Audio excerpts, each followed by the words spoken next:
साताऱ्याजवळच्या एका छोट्याशा गावात रोहन नावाचा मुलगा राहत होता. त्याचे वडील शेतमजूर होते आणि आई लोकांच्या घरी कामे करायची. घरात गरिबी होती, पण माणुसकी भरपूर होती.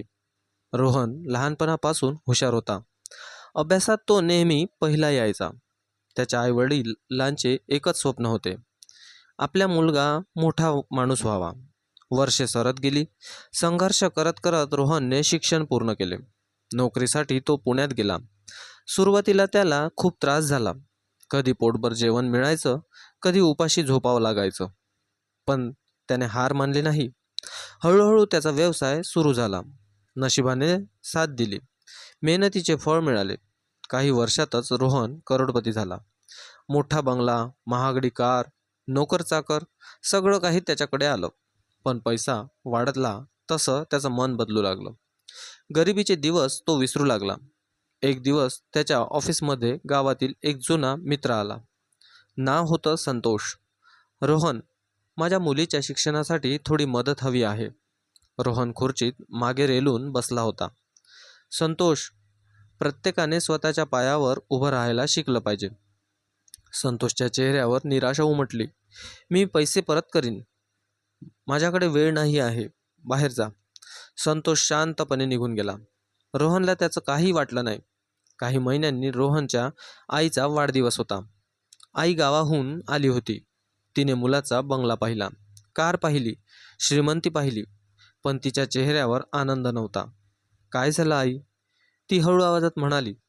बाळा, पैसा वाढला आहे, पण तुझ्या मनातली माणुसकी कमी झाली आहे. रोहन हसला. आई, आजच्या जगात पैसाच सर्व काही आहे.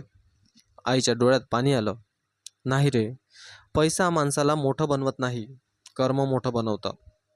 रोहनने तिचं बोलणं मनावर घेतलं नाही. काही दिवसांनी एक वृद्ध माणूस त्याच्या ऑफिससमोर आला. त्याची मुलगी आजारी होती. त्याने रोहनकडे मदत मागितली. रोहनने सुरक्षा रक्षकांना सांगितलं, याला बाहेर काढा. वृद्धाच्या डोळ्यात अश्रू होते. तो जाताना फक्त एवढंच म्हणाला, बाळा, आज तू पैशाचा गर्व करतो आहेस, पण कर्माचा हिशोब सगळ्यांनाच द्यावा लागतो. रोहन हसला. त्याला त्या शब्दाची किंमत समजली नाही. काही वर्षांनी रोहनचा व्यवसाय आणखी मोठा झाला, पण त्याच वेळी त्याच्यात अहंकारही वाढला. त्याने अनेक लोकांना दुखावलं, अनेक गरिबांची थट्टा केली, काही कर्मचाऱ्यांना विनाकारण कामावरून काढून टाकलं. त्याला वाटलं होतं, मी शक्तिशाली आहे, मला कोणी काही करू शकत नाही. पण नियती शांतपणे सर्व काही पाहत होती. एका रात्री रोहन मुंबईहून पुण्याकडे कारने परत येत होता. पाऊस खूप जोरात पडत होता. रस्ता खसरडा झाला होता. फोनवर बोलताना त्याचं लक्ष विचलित झालं. समोरून येणारा ट्रक त्याला दिसलाच नाही. क्षणभरात एक प्रचंड आवाज झाला आणि सर्व काही काळोखात बुडालं. रोहनने डोळे उघडले, पण तो हॉस्पिटलमध्ये नव्हता. त्याच्यासमोर एक विचित्र अंधार पसरला होता. दूरवर दोन उंच सावल्या उभ्या होत्या. त्यांचे डोळे लाल होते, चेहरे कठोर होते. रोहन घाबरला. तुम्ही कोण? त्यापैकी एक म्हणाला, तुझ्या कर्माचा हिशोब सुरू झाला आहे. रोहनच्या अंगावर काटा आला, कारण त्याला पहिल्यांदाच समजलं, पैसा मागे राहिला होता, संपत्ती मागे राहिली होती, आता फक्त कर्म त्याच्या सोबत होती. रोहनने आजूबाजूला पाहिलं. सगळीकडे अंधार होता. ना जमीन दिसत होती, ना आकाश. जणू तो एखाद्या वेगळ्याच जगात उभा होता. त्याच्यासमोर उभे असलेले दोन भयंकर दूत शांतपणे त्याच्याकडे पाहत होते. रोहन घाबरला होता. मी कुठे आहे? त्यापैकी एक दूत म्हणाला, जिथे प्रत्येक माणूस मृत्यूनंतर येतो. रोहनच्या छातीत धडधड वाढली. त्याला अपघात आठवला. पाऊस, रस्ता, ट्रक आणि मग काळोख. त्याला सत्य समजलं. तो मेला होता. नाही, हे शक्य नाही. तो ओरडला, माझ्याकडे खूप पैसा आहे, माझा मोठा व्यवसाय आहे, मला परत जायचं आहे. दूताच्या चेहऱ्यावर हलकसं हास्य उमटलं. इथे पैशाची किंमत नाही. काही क्षणात त्याच्या सभोवतालचा अंधार बदलू लागला. एक विशाल दरबार समोर उभा राहिला. इतका विशाल की त्याचा शेवट दिसतच नव्हता. असंख्य आत्मे तिथे उभे होते. काही आनंदी होते, काही भयभीत, काही रडत होते. रोहनला त्या दरबाराच्या मध्यभागी नेण्यात आलं. समोर एक तेजस्वी सिंहासन होतं. तिथून एक दिव्य प्रकाश पसरत होता. रोहनचे पाय थरथरत होते. त्याला पहिल्यांदाच आपल्या आयुष्याची भीती वाटू लागली. तेवढ्यात त्याच्या समोर एक मोठा आरसा प्रकट झाला. पण तो साधा आरसा नव्हता. तो कर्माचा आरसा होता. त्यात रोहनचं संपूर्ण आयुष्य दिसू लागलं. लहानपणीचा निरागस रोहन, आईवडिलांसोबत संघर्ष करणारा मुलगा, गरिबीशी झुंजणारा विद्यार्थी. हे पाहून रोहनच्या डोळ्यात पाणी आलं. तो किती साधा होता एकेकाळी. मग दृश्य बदललं. मोठा बंगला, मोठं ऑफिस, मोठा व्यवसाय आणि त्याच्यासोबत वाढणारा अहंकार. त्याने संतोषला मदत नाकारलेली दिसली. संतोषच्या मुलीचं शिक्षण अर्धवट थांबलं होतं. ती रडत होती. रोहनच्या मनाला धक्का बसला. त्याने कधीच त्या परिणामांचा विचार केला नव्हता. पुढचं दृश्य दिसलं. तो वृद्ध माणूस, आजारी मुलगी, मदतीची याचना आणि सुरक्षा रक्षकांनी त्याला बाहेर काढलेलं. काही दिवसांनी ती मुलगी उपचाराअभावी मृत्यू पावलेली दिसली. रोहनचे डोळे मोठे झाले. नाही, त्याच्या तोंडून शब्द बाहेर पडले. त्याला हे माहीतच नव्हतं. तो फक्त स्वतःच्या जगात व्यस्त होता. पण कर्माच्या आरशात प्रत्येक परिणाम दिसत होता. एकामागून एक दृश्य पुढे येत होती. एका कर्मचाऱ्याला त्याने विनाकारण कामावरून काढलं होतं. त्या कर्मचाऱ्याच्या घरी मुलं उपाशी झोपत होती. एका गरीब शेतकऱ्याची जमीन त्याने कमी किमतीत विकत घेतली होती. त्या शेतकऱ्याचं कुटुंब उद्ध्वस्त झालं होतं. हे सगळं पाहताना रोहनच्या डोळ्यातून अश्रू वाहू लागले. पहिल्यांदाच त्याला आपल्या कृतीची खरी किंमत समजत होती. तो गुडघ्यावर बसला. माझ्याकडून चुका झाल्या, मला माफ करा. पण त्या दरबारात फक्त सत्य होतं. माफी मागितल्याने भूतकाळ बदलत नव्हता. तेवढ्यात एक नवीन दृश्य दिसलं. रोहनची आई. ती एकटी बसली होती. तिच्या हातात त्याचा फोटो होता. ती रडत म्हणाली, माझा मुलगा वाईट नव्हता, फक्त पैशाच्या गर्वात हरवला. हे ऐकून रोहन जोरात रडू लागला. कारण त्याला पहिल्यांदाच समजलं, त्याने फक्त इतरांनाच नाही तर स्वतःच्या आईलाही दुःख दिलं होतं.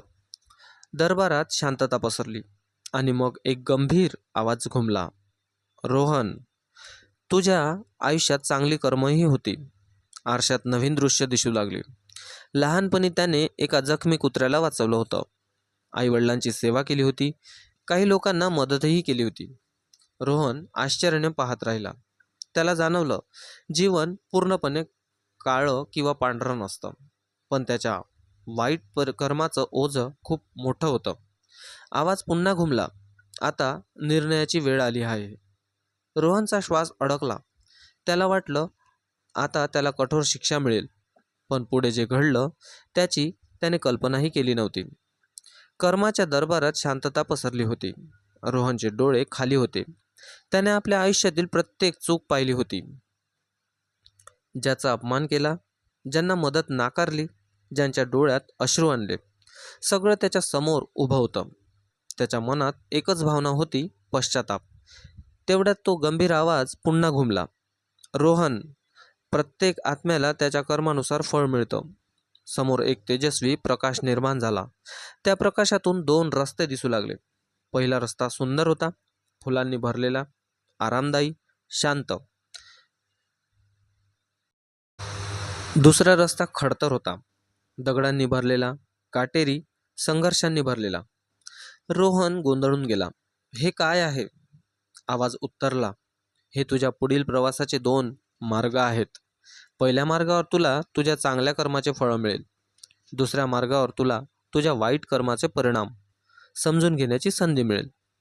रोहन काही क्षण शांत राहिला. त्याला आपल्या आयुष्याची प्रत्येक चूक आठवत होती. त्याला त्या वृद्ध माणसाचा चेहरा आठवला.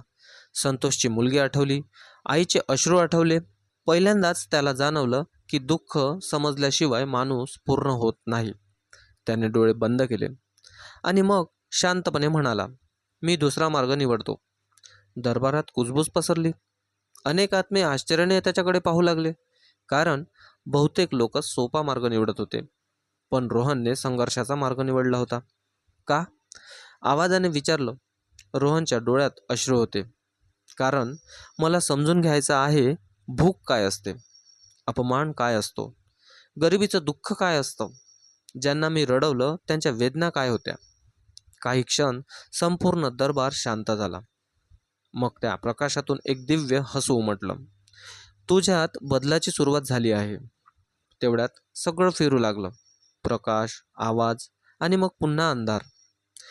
रोहनला वाटलं तो कुठेतरी खोल गर्तेत पडत आहे. खूप वेळानंतर त्याला एका स्त्रीचा आवाज ऐकू आला. मुलगा झाला. आजूबाजूला आनंदाचे आवाज घुमू लागले. रोहनने हळूहळू डोळे उघडले. पण तो आता रोहन नव्हता. तो एक गरीब घरात जन्मलेला नवजात बाळ होता. छोटंसं मातीचं घर, फाटकं छप्पर, घरात ना पैसा ना सुखसुविधा, पण आईवडिलाच्या डोळ्यात प्रेम होतं. वडिलांच्या चेहऱ्यावर समाधान होतं. त्याचं नाव ठेवलं गेलं, आरव. वर्ष सरू लागली. आरव मोठा होऊ लागला. गरिबी त्याच्या आयुष्याचा भाग होती. कधी पोटभर अन्न मिळायचं, कधी उपाशी झोपावं लागायचं, कधी शाळेची फी भरायला पैसे नसत, कधी जुन्या कपड्यात दिवस काढावे लागत. पण या सगळ्यातही एक गोष्ट वेगळी होती. आरवच्या मनात दया होती. तो स्वतः उपाशी राहून इतरांना मदत करायचा, कारण त्याच्या आत्म्याच्या खोलवर कुठेतरी भूतकाळाची सावली अजूनही जिवंत होती. एक दिवस शाळेतून घरी येताना त्याच्या रस्त्यावर एक वृद्ध भिकारी होता. त्याच्या हातात त्या दिवशीची एकमेव भाकरी होती. त्याला खूप भूक लागली होती. काही क्षण विचार करून त्याने ती भाकरी त्या वृद्धाला दिली. वृद्धाच्या डोळ्यात अश्रू आले. देव तुझं भलं करो बाळा. या शब्दांनी आरवच्या मनात एक अनोखी शांतता निर्माण झाली. त्याला माहिती नव्हतं की हाच त्याच्या नव्या जीवनाचा खरा आरंभ होता. पुढे नियती त्याला अशा परीक्षांना समोरून येणार होती, ज्यामुळे आत्म्याचं खरं परिवर्तन होणार होतं. आरव आता 10 वर्षाचा झाला होता. वयाने तो लहान होता, पण परिस्थितीने त्याला खूप मोठं केलं होतं. त्याचे वडील रामू रोज सकाळी मजुरीसाठी गावाबाहेर जायचे. कधी बांधकामावर काम मिळायचं, कधी शेतात. दिवसभर उन्हात राबून जे काही मिळायचं त्यावर घर चालायचं. आई सीता लोकांच्या घरी कामं करून संसाराला हातभार लावत होती. घरात गरिबी होती, पण प्रेम भरपूर होतं. रात्री जेवताना तिघेही एकत्र बसायचे. कधी फक्त भाकरी आणि कांदा असायचा, पण त्या साध्या जेवणातही समाधान होतं. एका दिवशी सकाळी रामू कामासाठी निघताना आरवच्या डोक्यावरून हात फिरवत म्हणाला, बाळा, काहीही झालं तरी शिक्षण सोडू नकोस. आरव हसला, हो बाबा. पण त्या दिवशी नियतीने वेगळंच काही लिहिलं होतं. दुपारी गावात अचानक गोंधळ उडाला. लोक धावत होते. कोणी रडत, कोणीतरी ओरडत होतं. बांधकामावर अपघात झाला. आरवचं हृदय धडधडू लागलं, कारण त्याचे बाबा त्याच बांधकामावर काम करत होते. तो आणि त्याची आई घाबरत तिकडे धावले. गर्दीच्या मध्यभागी रामू पडलेले होते. त्यांच्या डोक्याला गंभीर दुखापत झाली होती. रक्त वाहत होतं. आरवच्या पायाखालची जमीनच सरकली. बाबा, तो रडत त्यांच्या जवळ बसला. रामूंनी थरथरत्या हाताने त्याचा हात पकडला. त्याच्या डोळ्यात वेदना होत्या. आरव, माणूस चांगला बन, पैसा नंतर येईल, हे शब्द बोलून त्यांनी डोळे मिटले. त्या दिवशी आरवच्या आयुष्यातील सर्वात मोठा आधार निघून गेला. अंत्यसंस्कारानंतर घरावर दुःखाचं सावट पसरलं. आई सतत रडत होती. आरव शांत झाला होता. इतका शांत की लोकांनाही त्याची काळजी वाटू लागली. रात्री तो घराबाहेर बसून आकाशाकडे पाहत असायचा. त्याच्या मनात एक सतत प्रश्न असायचा की चांगल्या माणसांनाच इतकं दुःख का मिळतं. गरिबी आणखी वाढली. शाळेची फी भरणं कठीण झालं. कधी कधी घरात अन्नही नसतं.